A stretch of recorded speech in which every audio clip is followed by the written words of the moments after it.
Other than World of Light, there hasn't really been a massive adventure to go on since the Subspace Emissary. Since this is Smash Ultimate, and every fighter from the past to new ones, including future DLC, are in this one massive game, I wanted to make an idea for what could have been an amazing adventure. Let's do this. Starting off, I think it would be cool if there was a unique section for each franchise. Super Mario Bros, Castlevania, Donkey Kong, Dragon Quest, etc. With the bigger franchises getting a larger setting in this adventure, while the smaller franchises might just get a stage with a unique gimmick going for it, or something. Each area has its own series enemies, so when I mention there being enemies, just picture some enemies from that series. Enemies, and each series tries to be as core elemental as can be. In Smash Bros, that is. Also, this adventure mode can be 1 or up to 4 player co-op. And just a heads up, I'm not too familiar with every single series, so if some seem more vague than others, give some of your own context below if you have something better. But with that said, let's go. Starting with the Super Mario series, we have the Mushroom Kingdom. And in it, I picture there being 5 worlds. World 1-1, 1-2, 1-3, 1-4, and 8-4.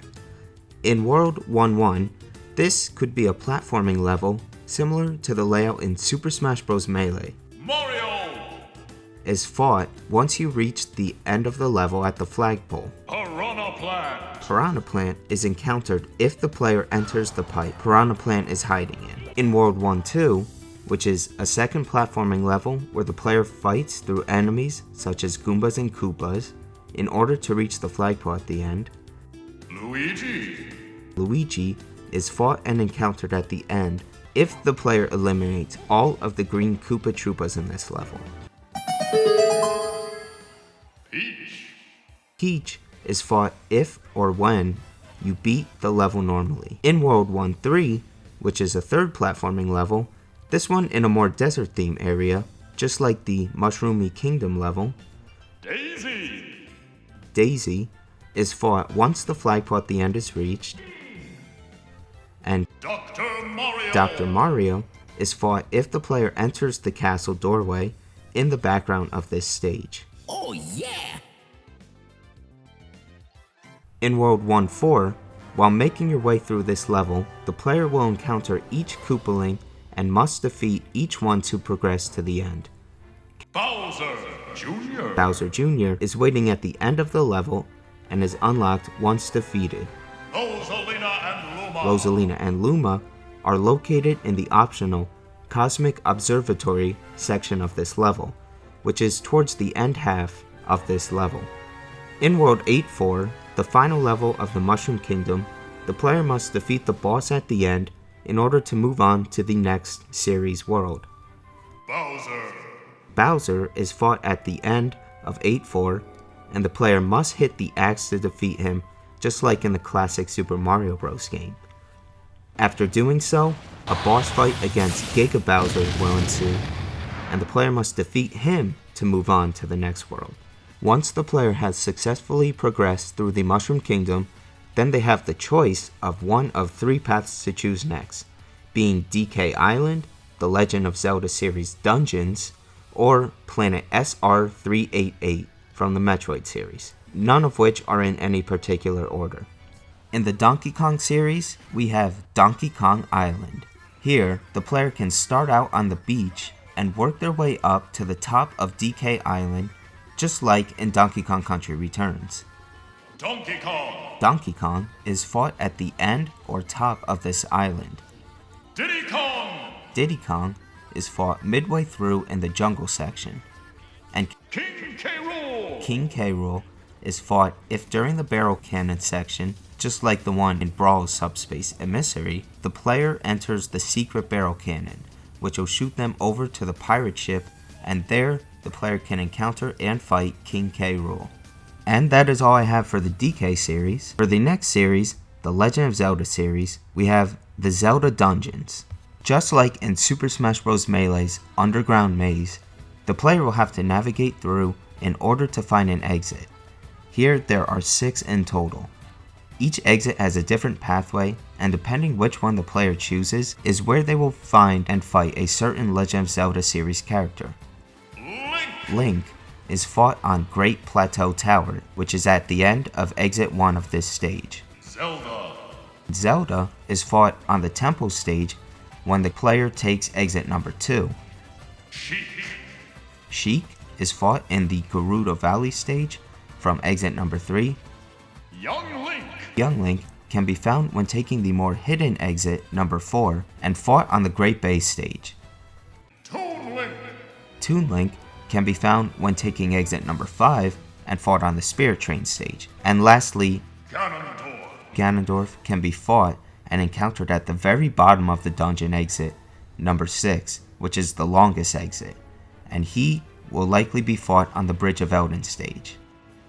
A boss battle against Ganon can be triggered once all 6 exits have been taken and the whole Legend of Zelda cast is acquired, which I think is cool and adds some replay value. The Metroid series, planet SR-388, or it may be a different planet. On this planet, the player is exploring through, an evacuation sequence will be activated, and the player or players must escape before the time runs out, or stop the evacuation by restoring control and preventing a meltdown from happening. This area is reminiscent of both the research facility sections in Brawl's Subspace Emissary and the timed escape in Melee's adventure mode. Zero Suit Samus is encountered and fought inside the base before the evacuation sequence is activated. Samus' suit is later found in the second part of this mission, concealed in a locked away room. Once the suit is freed from the chamber, Samus is fought, and after defeated is when the alarm goes off. During the escape, the player will be encountered by Dark Samus in a timed battle on perhaps the Frigate Orpheon stage. And lastly, right before reaching the escape pods, Ridley will challenge the player to a tense timed battle. Defeat him to unlock him. And perhaps after beating Ridley, a giant Ridley boss battle will be fought during the escape sequence. Or perhaps that will be separate. The Yoshi series, Yoshi's Island. Here the player will traverse through a Yoshi's Island level to find and retrieve all the different colored Yoshis. Once done, do the level backwards to fight against Yoshi and win to move on to the next series. It's as simple as that. The Kirby series, Kirby's Dream Land. Kirby can be fought on the Green stage. Once defeated, the player must fight against all the different Kirby hats, just like in the Melee adventure mode, and in the Smash 64 classic mode. If the player has successfully defeated all 70 Kirby hat characters, wow, there's a lot of them here, a final fight against Giant Kirby ensues. After defeating Giant Kirby, the player is taken to the Halberd stage, where a duel against Meta Knight ensues. After that, the player will encounter King DDD on Fountain of Dreams and defeat him to retrieve the sacred star rod that protects Dreamland. And next is the StarFox series, Aircraft Assault. Here, the player will ride atop 4 different Arwing ships, being Fox, Falco, Slippy, and Peppy, the classic StarFox crew, as they traverse through space. There will be codec conversations going on while the player is atop the 4 Arwings, and the player or players must try not to die from the many lasers shot by enemy ships. Once at the end, Andross will appear and shoot projectiles out of his polygonal mouth to try and destroy the player. Survive through this boss phase to move on. Fox is fought early on in the level on the Corneria stage. Falco is fought next on the Venom stage. Wolf is fought towards the end of the segment, shortly before Andross, on the Lilac Cruise stage. Also, there would be codec conversations between Team Starwolf during the later part of this section. And now onto the Pokemon series, Pokemon Stadium. Here there will be trainer HP battles, stamina battles, and a tournament where the player will make their way through to the champion of the Elite Four. There will be a battle against a total of 10 trainers, each with their own Pokemon.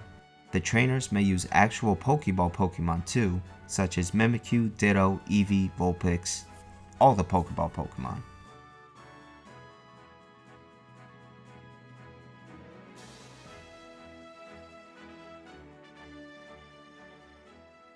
Starting off on Pokemon Stadium 1, Squirtle can be fought after defeating the first trainer. Ivysaur can be fought after defeating the fourth trainer, and Charizard can be fought after beating the sixth trainer. Pokemon Trainer Is then encountered, and once he's defeated, the player has the ability to swap between those three Pokemon, Squirtle, Ivysaur, and Charizard. After finishing against the first group of trainers on Pokemon Stadium 1, the player will then be transported to Pokemon Stadium 2, where Pichu is fought after the second round of trainers. Pikachu is fought after the third trainer, and Jigglypuff can be encountered on Saffron City by completing some sort of Easter egg here, where the character wouldn't normally be put in Saffron City. Once the first 6 trainers are defeated, the player can then face against the Elite Four.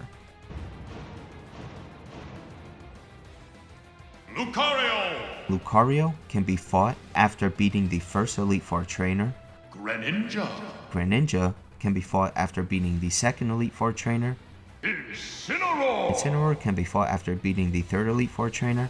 And finally, Mewtwo can be fought last after beating every single Elite Four trainer and regular trainer.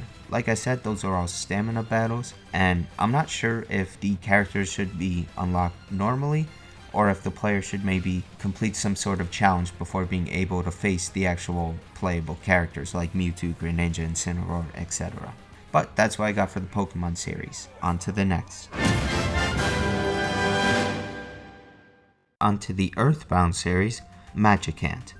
Here, the player or players will traverse and explore the areas all around, where there are citizens with text boxes mentioning what has happened. As the player makes their way through, a boss fight against Poke lies ahead. Ness is encountered early on while making way through the Magicant area, and Lucas can be found further along this path and can be fought in the Newport City area.